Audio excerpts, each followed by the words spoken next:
EU referendum. 1957.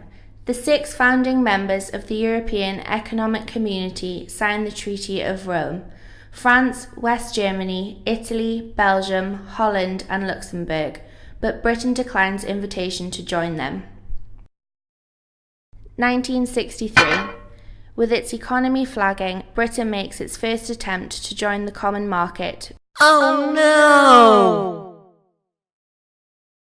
But is vetoed by French President Charles de Gaulle, who accuses Britain of a deep-seated hostility towards the European initiative.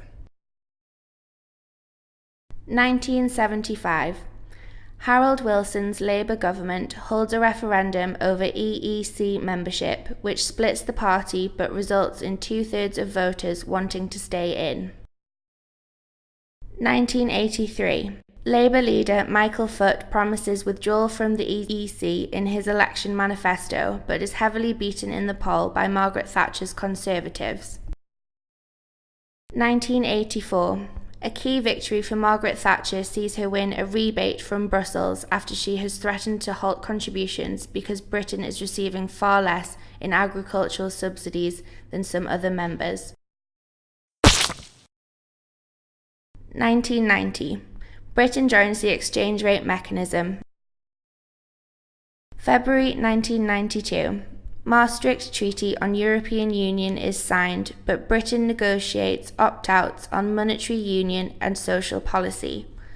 The following year, John Major has to force down a backbench rebellion over the treaty as critics warn it undermines the sovereignty of Parliament. September 1992. In what became known as Black Wednesday, Britain is forced to withdraw from the ERM after failing to stem intense currency speculation. 1999.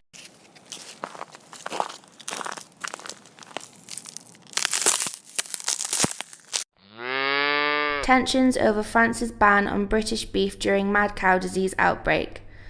France given an ultimatum from Brussels, but the ban not lifted until years later. 2000. British chocolate was finally allowed to be sold in Europe after a 27-year dispute over ingredients. Chocolate purists, such as Belgium and France, campaigned for only cocoa butter and not vegetable oil to be used. 2004. Tony Blair and French President Jacques Chirac clashed during negotiations for European constitution, with France concerned that concessions create two-speed Europe.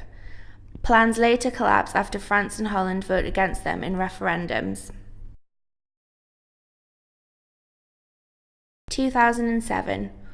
Gordon Brown misses televised ceremony of leaders signing Lisbon Treaty, which hands greater powers to Brussels. The controversial treaty took 2 years to negotiate after plans for an official constitution were abandoned. 2011. David Cameron clashes with Europe over plans to introduce a levy on banks and restrict London's financial sector. 2013. David Cameron promises an in-out referendum if he wins the 2015 general election, which he does, and reiterates manifesto commitment to hold one before the end of 2017. February 2016. David Cameron negotiates a new EU deal for UK after 30 hours of talks, but has to make a series of concessions. The Prime Minister then announces the referendum will be held on June 23rd.